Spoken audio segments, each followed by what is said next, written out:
They want attacking purposeful football all the time. Now we're going to have backs against the wall and we're going to fight, and we're going to fight hard. You've got to show me all the guts and all the determination you've got in your body. You've got to inspire me. A marvellous kick. That's as good as you'll ever see. And puts player back in front. I don't know about you guys, but if I see one bloke walking out of here, give the pat on the back from people out there for a good effort, I'll spew up. From inside the centre square. Boys kick the goal. Boys kick the goal. From inside the centre. Hey Pack, welcome to Danny Boyd. It's a podcast about which pubs Mark Stevens enjoys drinking at, and occasionally we discuss the Footscray Football Club, Proprietary Limited. They trade as Western Bulldogs. I'm Danny McGinley. Mark Stevens is with me. Hello, Stevo. G'day, Danny. Back at Rancho Stevo here, and there's no pub stories involved on Saturday night, unfortunately, for the footy. So we were going to meet at the Orong, which has been a good luck charm. Okay. Oh, you were going to use the good luck pub. Yeah. So that's Nick Johnston, son of Alan, the number one ticket holder, and Chris Byrne. Alan Johnson, Bulldogs. he's the guy. Is he the guy in charge of the Formula One? No. Who's Alan Johnson? He was. He's just a successful businessman. Just ploughed so much support into the footy. That's why you know him and I don't. Penfold's just a Bulldog legend, right? Close with Penfold. Yeah. Penfold Grange. No, not Grange. But okay. Penfold Motors. Oh, there we go. So we were going to the Orong, which has been successful in the past. Yeah, what happened? I said, why don't you come around here? Because I'm not overly social. Yes. During footy games, so I didn't want sort of rowdy morons herding around the table and Carlton supporters potentially in the same bar causing problems. So I invited the guys around here. Right. Which meant I had to sit. I think this is great that you are taking responsibility for the Bulldogs' loss. Yes, and I didn't go for a walk. So I didn't go walking. I couldn't. We had to sit here and suffer. Oh, Chris dear. Byrne was prancing around in the kitchen, couldn't watch. So you had, so you had how many? It was all Bulldogs fans, though. Yeah, it was myself, Jane, Chris and Nick. Yep, okay. Everyone's a Bulldog. Everyone's a Bulldog. Okay, great. So we're right behind. And I thought we'd had a few drinks, and I thought at three-quarter time, we're in front, but it didn't feel right. Yeah, it certainly didn't. I kept saying to Nick, we're going to fucking lose this. And he said, have faith, we're going to win it. And something about the night wasn't really Bulldog style of footy. Yeah. Even though we're ahead, it just sort of felt artificial. The vibe was definitely off. I'm a big believer in vibe. A lot of my WhatsApp group chat goes along vibe, and our vibe was well off. Very bad. And then there was a moment early in the last quarter. This is the whole game turned in one moment. Well, I love Artie Jones. Yep. Love what he did before the game, after the game, whatever. Nice. Yep. But he was out near the boundary, was caught on his left, and you could see on the screen Riley West is running 30 metres free towards the goal. He either had to get it to Riley West on his left, a pretty simple kick, or veer back in on his right, just hit him. Certain goal. I think that would have put us 14 points up, start of the last quarter, first goal, and I think we win. Of course, Artie slides off the boot, out of bounds on the full, kick in. Carlton go down the other end, get a goal, then get another one out of the next centre bounce. So it's little things in footy, and as much as I love Artie sort of spoiled the party. Oh, wow. Putting it all on him. No, well, there is moments, though, and that'd be in the review. Artie should have done better with that. Definitely. Obviously, everyone made a lot of mistakes on the night, but that was the one, and I'm sure all the Bulldog people out there would think, yep, that was the moment. I think this reeks of you passing the buck. I mean, you've just admitted you could have gone to the Good Luck pub, and you didn't. You chose to come here where there's been mixed reviews. I mean, we've not run the data on your win-loss ratio here at Rancho Stevo. Most of the time I'm walking the streets. Yeah, I'm not watching. Which I did in the Port Adelaide game, obviously. So, yeah, it was disappointing. Is Bevo bringing up you being in the wrong place at the wrong time in the review? Potentially we need to look into it. But it was flat afterwards. We didn't know what to do. I was sort of thinking, wow, this will be good. We'll crack open a bottle of something after we win this. It didn't happen. And look, we're still 5-5. We are 5-5. And Carlton were always going to be dangerous. We've said this all along. The dead coach bounce, our 11th ever dead coach bounce game this century. Even with Vossi, I think we'd probably been beaten. Because we were too young. We were too young. Mate. A lot of young players, I think 9 under 50 games. If you look through the stats, it's a very young side, and it's become reliant, obviously, on Bond. Yeah, it feels like we're back where we've been for many years. Before we get to that, let me just tell you what I was going through. My wife was holding a huge Eurovision party for all of her mates, and they're all getting doled up, and they had both TVs going, and so I've got the Bulldogs game on my laptop, but as a favour to my wife, because she I love her. She works hard with the kids. This was her night, so I said, I'll get the kids to bed. I will handle that. So she's there watching Eurovision, drinking bottles of champagne. She's having a great time. My kids go to bed. I've told them, 3/4 time you got to go to bed. And it's getting to that in that third quarter where things weren't looking good. It's very hard to to watch a game of footy with the sound down, Eurovision blaring, two kids who are overtired, overstimulated, and be pleasant to guests. And also, Stevo, on my iPad, I was watching Celtic versus Hearts because that's my second big love in the sports world is the Glasgow Celtic Football Club, and we had to win that. That was a grand final for them. That was grand final to win the league. Do you have, Mark Stevens, who's your second favourite team in world sports? It sums up my life. Right now, it's West Ham United. Oh, no, really? And we're going to be relegated. I didn't know you're a West Ham fan. Yeah, so I picked West Ham because there was a symmetry with the Bulldogs. Absolutely. Battler, Yes, West Footy Ham. Factory produce a lot of good players that tended to leave. Yes. A bit like Bernie Quinlan, Calvin Templeton, Barry Round. Yes. It goes on. Yep. And I just like the Battler, working class. Yep. So I'm a Hammer, and of course the Hammers have stuffed things up. They're going to get relegated. They have royally, yes. So they need a miracle. Do you watch the Hammers every week? Not every week. I sort of comes and goes in flows. But Yeah, okay. I've seen them in London a couple of years ago against Brilliant. Liverpool. That was brilliant. So I've got a second side. And I love their song. I actually think their song suits the Bulldogs so well. In fact, for a while, me and my mate would sing it every time we lost. When we were walking out of the ground, we would just be singing to ourselves, I'm Forever Flowing Bubbles. If you don't know the song, it's about how the lyrics are, I'm forever blowing bubbles, pretty bubbles in the air. They float so high, they fade and they float so high, they touch the sky. But like my dreams, they fade and die. Yeah. Fortune's always hiding. It's a great, horrible song. Yeah, but they're so Bulldogs, aren't they? Oh, very well. Except we won one. I always say we're the Leicester City of the AFL. But the Hammers, they were in FA Cup not that long ago, and 2006 against Liverpool, the Steven Gerrard wonder goal put that off. So there's a symmetry there between the Hammers and the Dogs. There's no symmetry between the Dogs and Celtic, though. What are you talking about? We're both great working class. You win every fucking year. year. But if you go every year though, if you go Celtic in Europe Champions League, then we are the Bulldogs. It's Celtic, because we've won it once. Right. Celtic has 1967.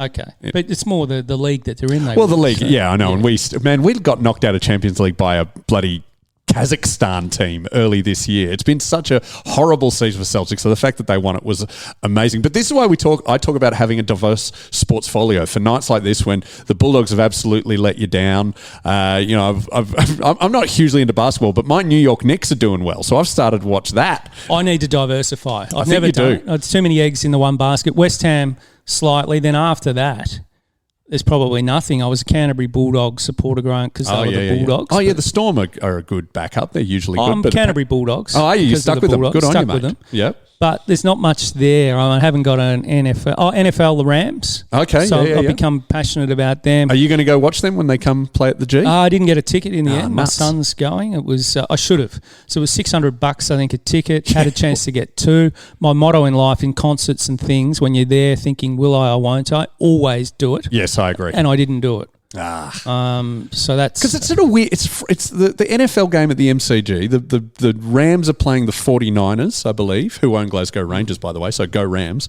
It's at like 10 o'clock in the morning. Yeah. So what are they going to show? Are they only going to serve the mid-strength coffee?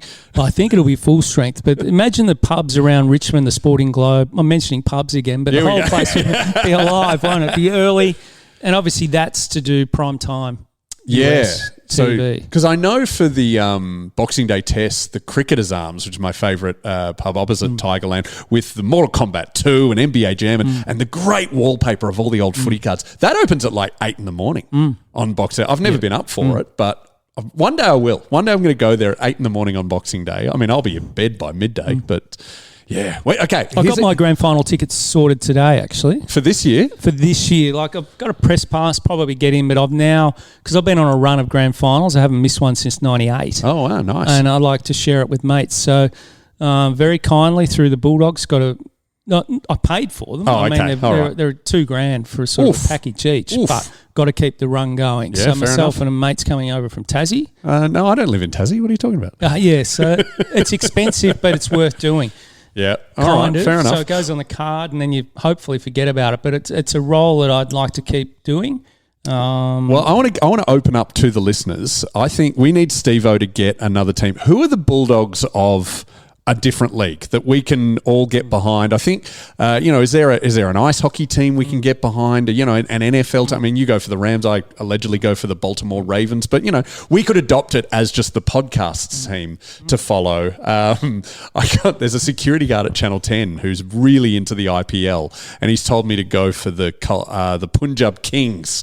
Just because that's his team or everything. And immediately my mate pointed out that there's a team called the Super Kings, which is just vindictive.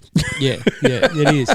No, you're right. There's got to be clubs that mirror the Dogs, perhaps in every competition. And I just thought the Hammers, it's worked for me. Yeah. Because it's disappointment, devastation. Let's find an official team to get behind for the Danny Boyd with Added Stevo podcast that we can do. So we'll be at the footy. The best day I had at a grand final is actually... 2016, obviously. Oh, yeah. Apart from that, Mark Hunter, the great Mark Hunter. Lockie's dad, yes. Lockie's dad. Through Brisbane, we went along, and being a racing guy, I ended up sitting next to Mark Zara. Oh, nice. Melbourne Cup winning jockey. Oh, yeah. He's an entertaining guy at a grand final when he's not working. Okay. I've only been to about 5 grand finals in my life through media and stuff. The best one was 2019. Worst game I ever saw, but Titus O'Reilly was performing in...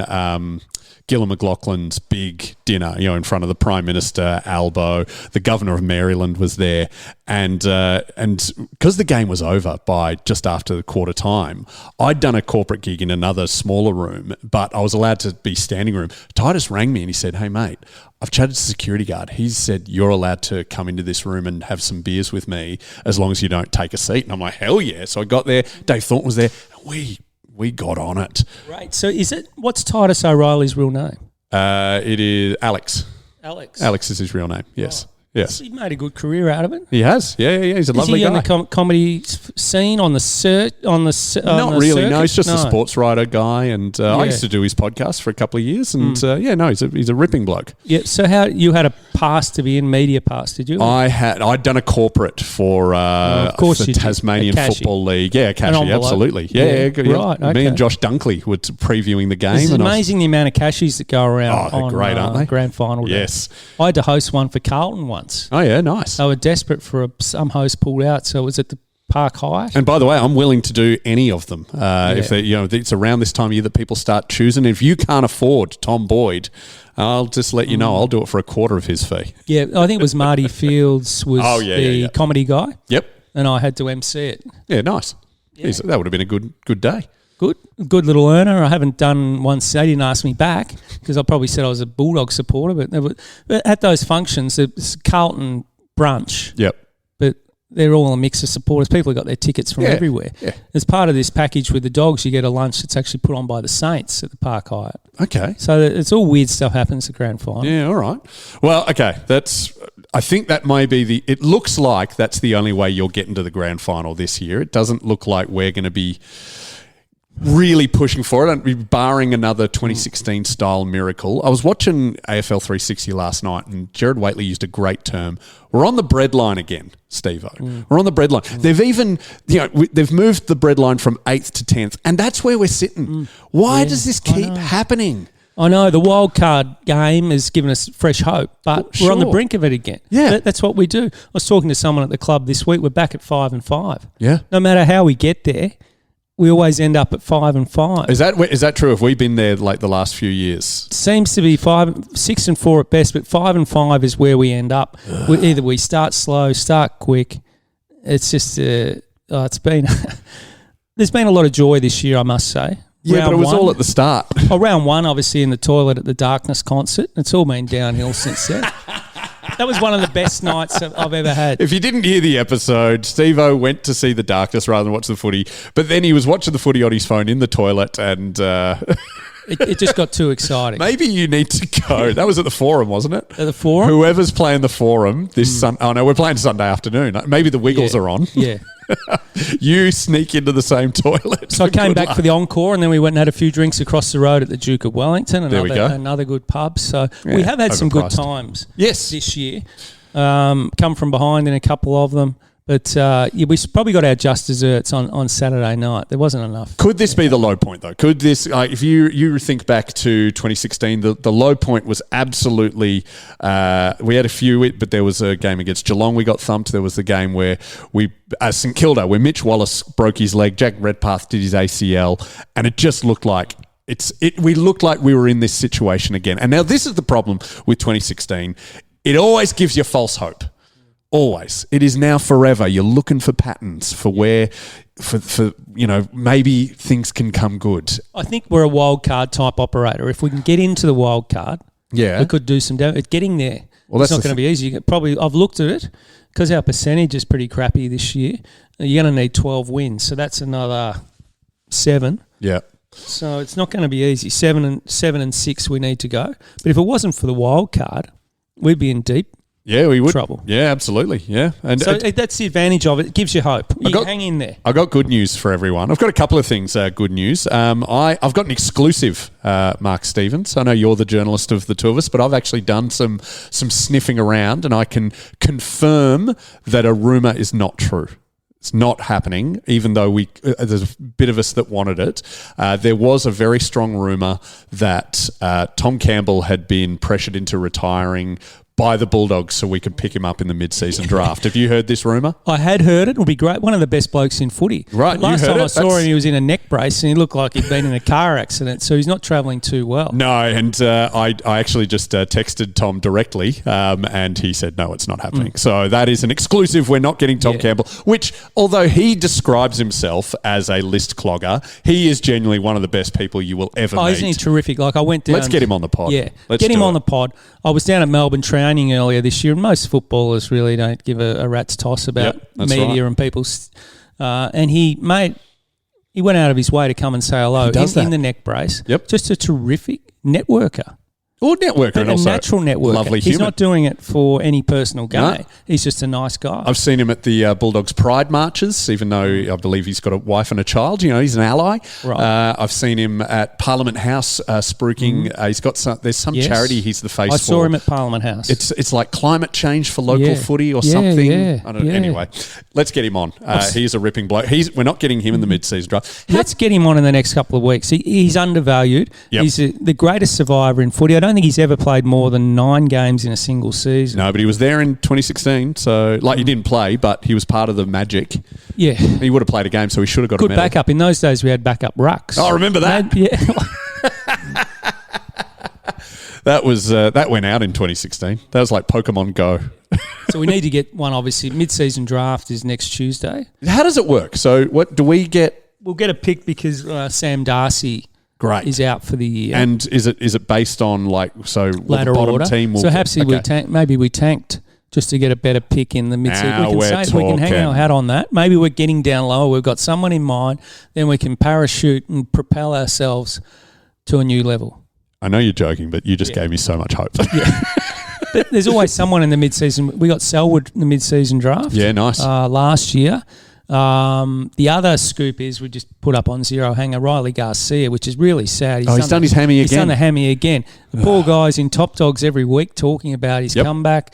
A complex hammy to start with. It was sort of a ligament behind the knee. Yeah. And he said it was linked to his knee reconstruction. That's right. Obviously, they need to take a tendon and reattach somehow. So he finally works his way back. Last session before his comeback game, bang, hamstring goes again. Yep. So the story behind that is the Dogs, they were backing him in to come back this year. Oh, good. They could have put him on the inactive list and said, you're done for the year, get yourself right, and picked another player in the mid-season draft. But they're only taking the one. Okay. So they're backing in Riley Garcia, who I'm told... Another ripping bloke. Really highly regarded person. Yes. No, he is, having interviewed him at the Social Club and Top Dogs, he's just a really lovely man. And, that's horrible that he's gone through that again. Another good bit of good news, I've looked at our fixture and I don't think we're going to play any more dead coach bounce games. Because we don't play Essendon again. No. And there's no more... doesn't seem to be anyone else who's probably really... not. I think maybe Richmond, but I doubt it. He's right. I think Clarkson potentially... he's had such a good year. Yeah, they're disappointing North. You reckon? West Coast, maybe not now. They've won a game or two. Yep. So, no, there won't be a coach bounce. That's the positive at this stage. But what we are very much in danger of is a milestone game. So I did that video last week. I talked about the dead coach bounce games. I did a video about it, which you can see on the Danny Boyd socials, and that did quite well. But a lot of people were asking me, what about milestone games? So I crunched the numbers again. I only did it, and I hope you'll agree with me that this is the right idea. I did it from 300th game up. Because I don't like a 250th is great, but do you see the team really galvanizing? Like, do you remember any famous 250ths? No, 200s are quite big though. If it's a certain player, like if it's someone of the quality of, say, if a Nick Dacos was playing 200, that would affect you. Or Bonampelli. If it's a lower level guy like I don't know, I'm just making this up now, an Ed Langdon or something, a good player that's not a superstar, it doesn't affect. So I think it depends on who it is. But a 300. 300s across the board. That's trouble. Do you know how many people have played 300 games? Well, I believe that 2% of all AFL footballers get to 200. That's not bad, yeah, but you didn't answer the question. No, that's all I know. 107, Yep. according to... I did all this off AFL tables, and so I went through... It took me 3 hours yesterday. I went through every single player's 300th game, and there's, of course, there's a fair few who've played 350, and what is it, the half a dozen guys who have played 400. So I've logged 300s, 350ths, 400s, and... the record-breaking games. One Bulldog has actually held the record for most games played at one point in the league's history. Do you remember? Do you know who that is? In the league's history? Yep. Because I went all the way back to... I think it was EJ for a while. You are correct, yeah. EJ. So he held that for a little while. He did. We've done well with games played. Yes. Rowan Smith played at 300. With Riley's dad. Rowan Smith in the semi-final of 2006. Yeah, there were 2 300s in one game. That's the only time in history against that's West happened. Coast. That's right. So we got won flogged. the first one. We flogged Collingwood. Yes. And just to make sure Rowan could get his 300. So we've had some great milestones. I remember the Doug Hawkins one. But for me, maybe I'm getting more cynical. Milestones don't really... Well, I can tell you that anymore. In total, 58.66% of milestone games are won. And that's just from running the data yesterday. Now, are we... Have you looked that we're on a collision course here with someone? I haven't, no. Right, that's the next level. I think if one of our stats nerds could do... Maybe Gigach will do that. Yeah. By the way, Gigach has sent me some really good... some gigs facts that are coming up. So, of the most play... Oh, how's this for a fun fact? Freo never played anyone in their 300th, 350th, 400th or record breaking. Never. In 30 years of history. Right. No one's played their 300th against Freo. So maybe they manufacture that. They want to have a big drawing club. They don't want a nonsensical, or not, a smaller club. Well, maybe because, but Carlton have only played a couple in there. So where are we? Obviously, we're high. We are high, but we're not on top. Right. Of most played, we are 6th. The team that cops the most is actually North Melbourne and then Geelong. Then Richmond, St Kilda, Collingwood, and then us. And Dockers at the bottom, Giants there. I will be putting this up in another video tomorrow on my socials. It all helps. That's pretty good strike rate, almost 60%.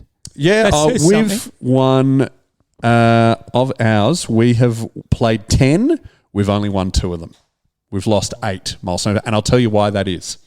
Because, and this is a weird statistical anomaly, majority of Geelong's milestone games are against us. And down at the Cattery. Because we're always at the fucking Cattery. We're always at the freaking Cattery. So we're talking Blitzarfs recently. We've got to get out of the Cattery. Mitch Duncan played his 300s against us. Joel Selwood plays 350th against us. It is always happening. So you're not imagining that, dogs. We cop Geelong's milestone games a lot, but we are not on top. And as for winning ratios, the team that have won the most of these, I'm just getting all of this, by percentage one, the top of the ladder is actually GWS. They've never lost a milestone game played against them. We are 14th on that ladder. So, yeah, I'll be putting these up on socials. But, yeah, so we're not as screwed over as we are with the dead coach bounce games, but it's, it's still annoying. Yeah. God, it was annoying though to lose to Carlton, but Yeah. at least the supporters hung around. They carried on a little bit afterwards. Like Carlton? yeah, They do that a they're lot. 2-8. Yeah, I know. Well, no, but you've got to enjoy they the had to keep win. playing a first game, but gee, It was some Essendon fans that actually I was copping it from, and I'm like, am I seriously copping this from a team that's won one game in a year? yeah. For real. And a lot of that was the next day because another team that I support had an epic 1-point win. Northcote Cougars under 12s knocked off Preston Bull Ants. Yes, arch rivals. No controversy. Oh, heaps of controversy. Apparently, their runner at one stage openly questioned the umpire and didn't realise that someone from the AFL was watching. So he went over and had a chat to their bench. Wow. Yeah. Okay. Jeez, the hard Badlands of Northcote. Who were you against? Preston Bull Ants. Oh yeah. Yeah, a bunch of thugs. Tough. Hard school of knocks there, the Bull Ants. Yes, aren't they? very much. Northcote's very sort of yuppie now. It is. Yeah. Hipster yup. Hipster yup. So, no, but we won the game, so we all drank the oat milk and it was all great. But are we going to the footy this Sunday? I will be working at Have You Been Paying Attention? So I will be, and Not in Top Dogs. Oh, Kev I will do not be that, in Top Dogs. obviously. My arch rival Kev will be there. You've emceeing. left the door open. It's all right. I'll be there, so I'll see Kev. Obviously, all my friends at the Top Dogs I again. will point out a bit of bad luck. Whenever I am working, we've done very badly in Sunday afternoon games in the last few years. And I put that down to whenever I'm in the studio at Have You Been Paying Attention, we tend to lose. So, and there's nothing I can do here. I am contractually obliged to be in that studio. Yeah. So Yeah. what's your warm-up guy on Warming that? up the crowd and everything. So and that's the one where the celebrities sit there and have asked a question. Yeah. It's a pretend quiz. But we that's have. so. How rehearsed is that? How dare Obviously- you? It's an improvised show. Oh, Improvised. come on, No, it's improvised. mate. It's some of the it's best. not. Some of the best. No, it's you can just see it's coming. It's so. It's beautiful. Maybe a comedic genius like you, Stevo. Yeah. But no, it's a fun little improv thing. We do edit out some pauses while they think of the answers. But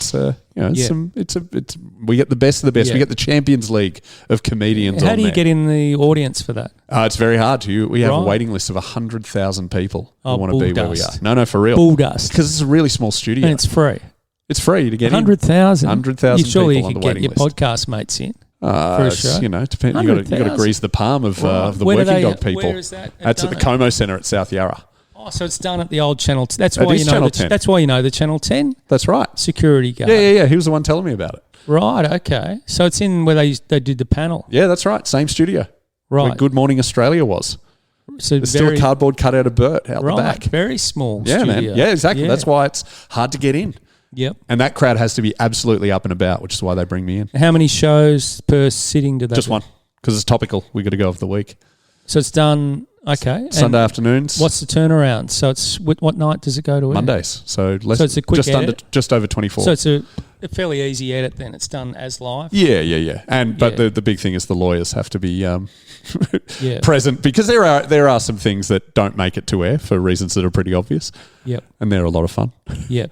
So how do they? There's a rotating sort of guest list, isn't That's it? right. Yeah, we got But Ed there's and all Sam these Pang there. and- guys that just rotate through shows. It's like a carousel. Yeah, well, that's because a lot of the a lot of the comedians that are on TV are managed by the same people who have sort of a cartel, as you say, and hey, some of them are very good. Yeah. So no ill So is will it- from me.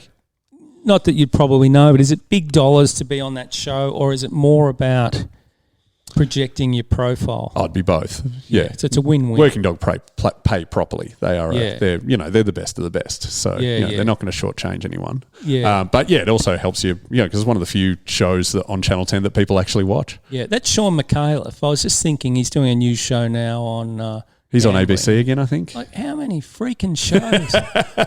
How many people love times can him. it get recycled? I actually don't get it. Oh, really? I don't. It's sort of watch it and think, mate.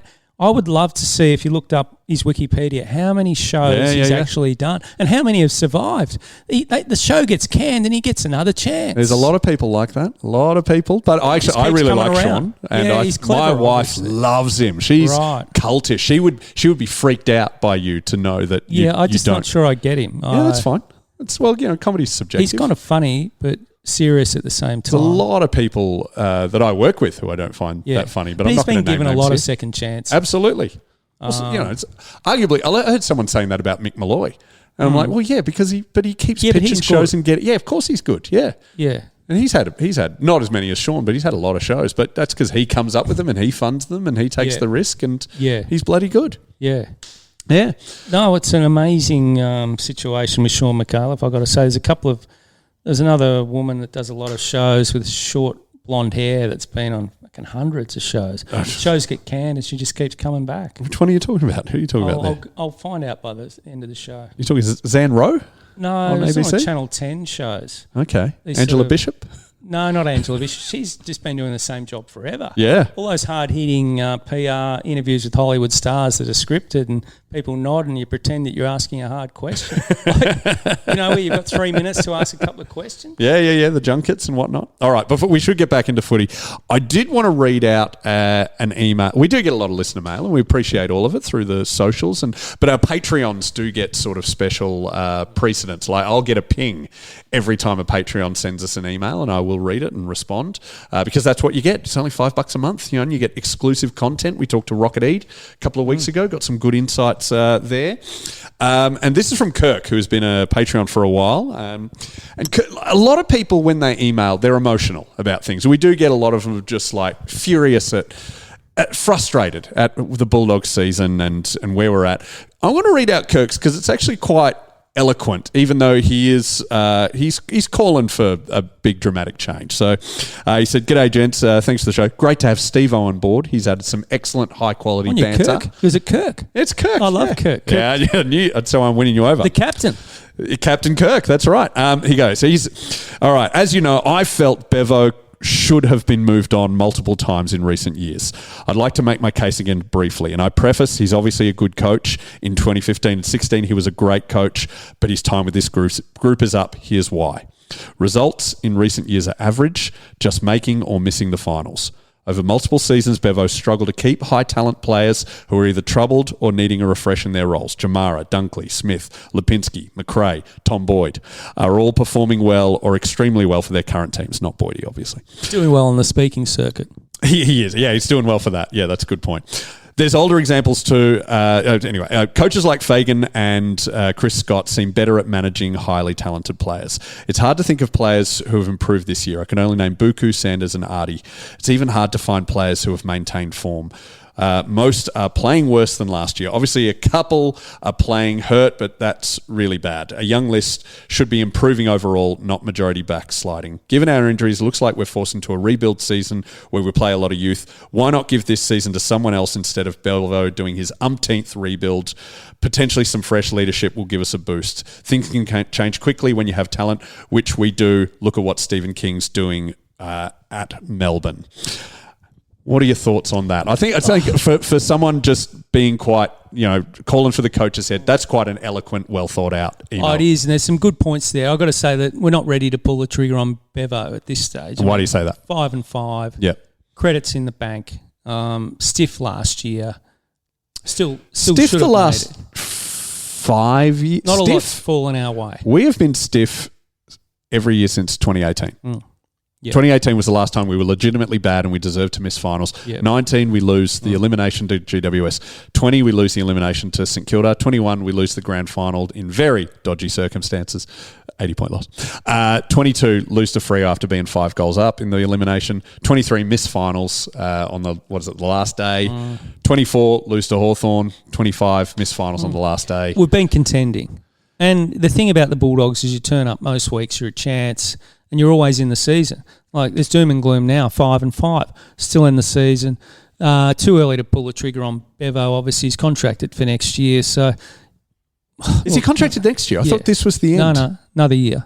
Another year? Yeah. He keeps doing that? So he had an extension. Yeah, he's a smart operator. Wow. When did that extension happen? Happened last year, I think. Okay. Wasn't it? Yeah, but it's probably... Look, I think it's extreme to say that at this stage. So I'm not on the bandwagon of getting rid of Bevo, but the point that you raised there, Kirk makes. Look at who has left. Yeah, there'd be no other football club in Australia that's lost Bailey Smith, Jamara, Lipinski. Oh, I don't put Lipinski in that. I mean, Lipinski's been a good player. Lipinski. I did too. Yeah. Oh, look, he was a fringe, but it's a Bailey Smith. Obviously Dunkley, probably future captain, just a super individual, and Jamara. Yep. Even though Jamara's now not playing again. He's injured. That really hurts. I mean, Smith and Dunkley. I mean, McRae, you could probably argue with the way our midfield was set up, he got squeezed out, even though he played well on the weekend. But though losing Bailey Smith and Josh Dunkley, that's a stinger. Yeah. And I'd also throw in... Well, and the potential Jamara had. Yeah, and the potential. That really hurts. So regardless of how it happened, why it happened, or whether there's any excuses, that's got to hurt. You can't replace that. There's no other club in Australia that's had to do that and still contend. So we've done that. The other one I'll throw in, and I still love the guy, and I'm flat about, it's Jake Stringer. Oh, really? Well, 16, superstar. 15, superstar. 17. 16 was okay. 15, superstar. Yes. But 17 sort of... I just look back on it and think that's a shame, because I think Stringer... With the right coaching, he could have been an all-timer.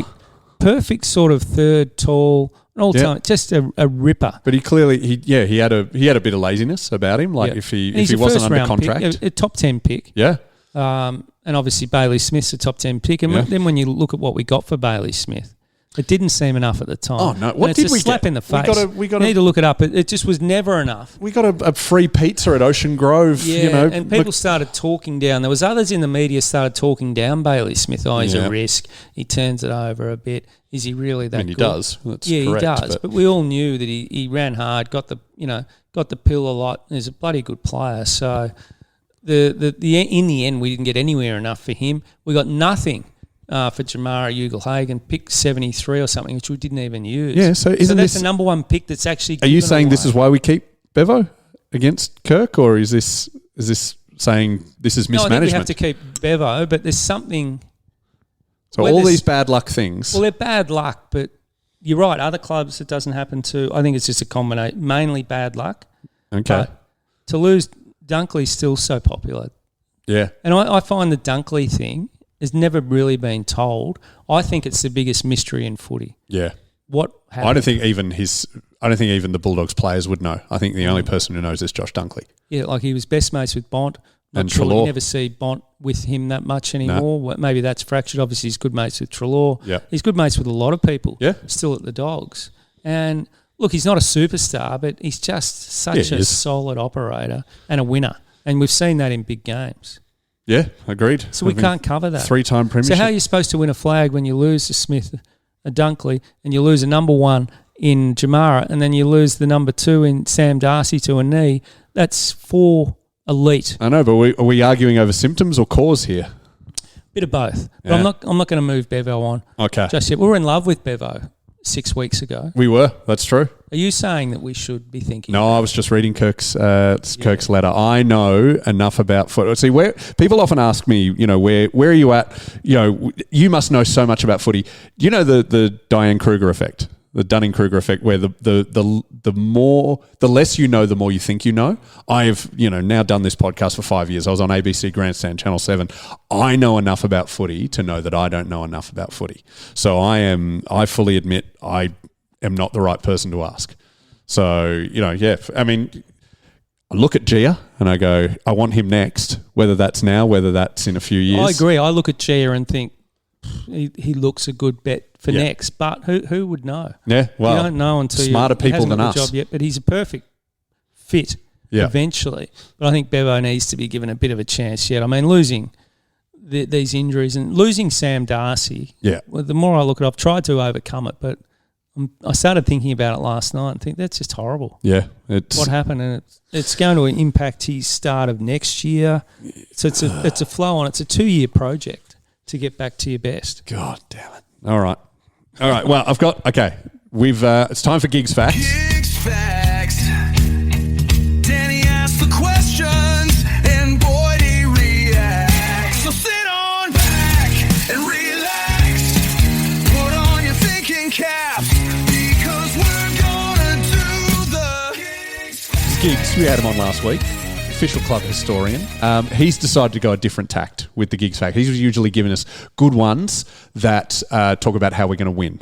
Positivity. Let's flip that. Negativity. We're going to do some negativity here, just following on from Kirk's email and everything. But we apparently have... Round 11 is historically Bevo's worst round. We've only won 2 of the 9 round 11 games that Bevo's had as coach, and worse still, we have a 1-5 record against Melbourne in round 11, including a 0-2 record at Marvel. The one time we've beaten Melbourne in round 11 in the entire club's history was 1942, which is actually pretty good because the Demons had won a three-peat, 39, 40, 41. That's in the middle of wartime. It was, yeah. All those draft dodgers at the Demons. Yeah. And in further bad historical news, we've played Melbourne twice before on May 24, and we've lost both times. This is in 1958 and in 2015. So... what's the good news? Okay, you asked what the good news is. Yeah. This is classic Andrew Gigach. It revolves around Latham Vandermeer. Latham Vandermeer, a lot of people, say that he's a whipping boy for a lot of people. I actually think he's brilliant. Miss him. And you know what? When he came in, against Freo, against he was bloody Freo, awesome. He was awesome. Yes, yep. We love, but he's done an anagram of Latham Vandermeer. He's done several, actually. These are all anagrams of Latham Vandermeer. Death in Marvel Mare. Tired Marvel Men. Aha. Marvel Marinade. The Marvel Marinade. And Theme, a Marvel Nadir. Also got ire, hate, damn Marvel. Marvel Remain, death. Marvel The Dim Arena are all anagrams of How Latham does he Vandermeer. do that? Can you go onto a website and just type in and make an anagram out of it? I think you can, but I don't think he But needs... it wouldn't turn in. He doesn't need that. He doesn't need It wouldn't that. produce a footy style one like that. That's right, yeah. If you put that name in, it'd come up with something random. It would be nothing to do with Marvel. Yeah. So he's got the brain to do it. This is what he does. So extraordinary. The other positive thing that I've got, and it's one of the best goals I can ever remember, was Bonampally, pocket, 2013. weaving around. Was it 2013? Or 14. Might have been 14, actually. Goal against the D's. Yeah. Goal of the year. Yep. That was the year he didn't win the Rising Star. Got beaten by that little bloke up in Brisbane. Who was that? I can't even remember his name now. His career finished early. He ended up getting into trouble for typical smashing some windscreens in a car dealer down Warrnambool way. So right. And Bont didn't win it. So what? I can't even remember. He was a handy little player that year, but gee. Harbinger for what was going to come up with. All right, so there's all our negativity and positivity and whatnot.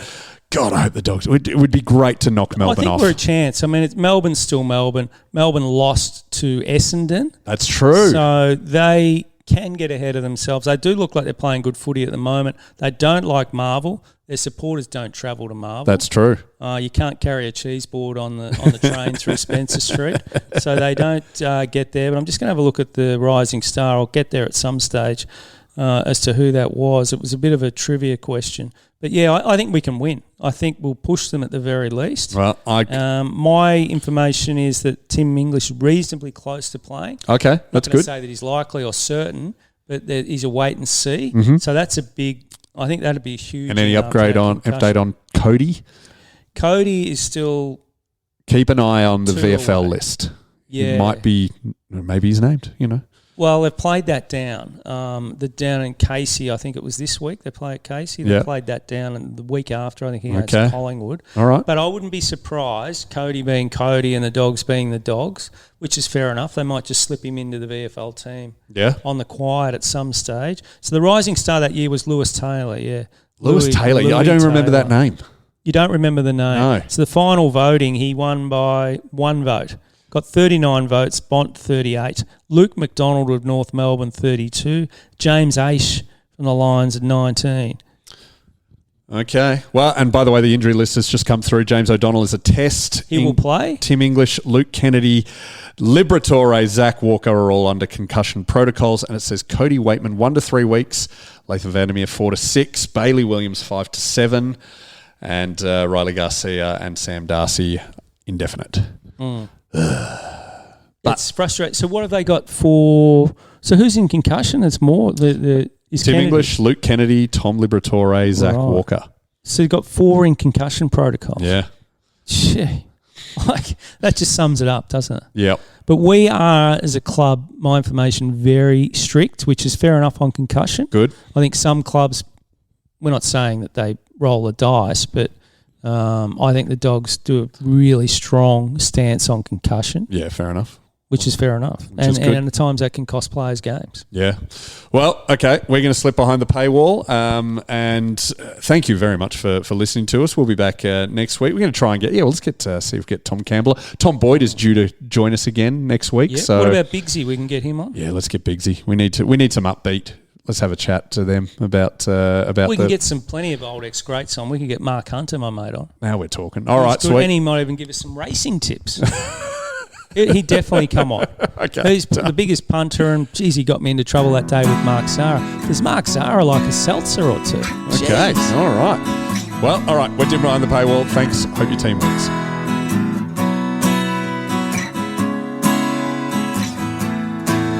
Gave my childhood to that roar of the red, white and blue sea, and the knowledge that you had to love the Bulldog boys and me.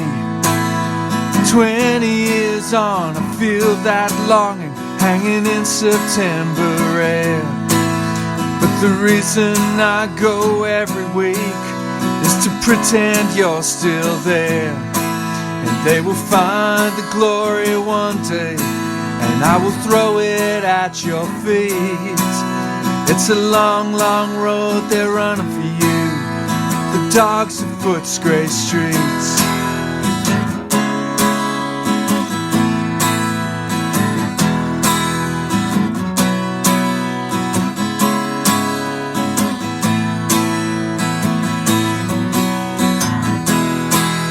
It's a long, long road they're running for you, the dogs of Footscray streets.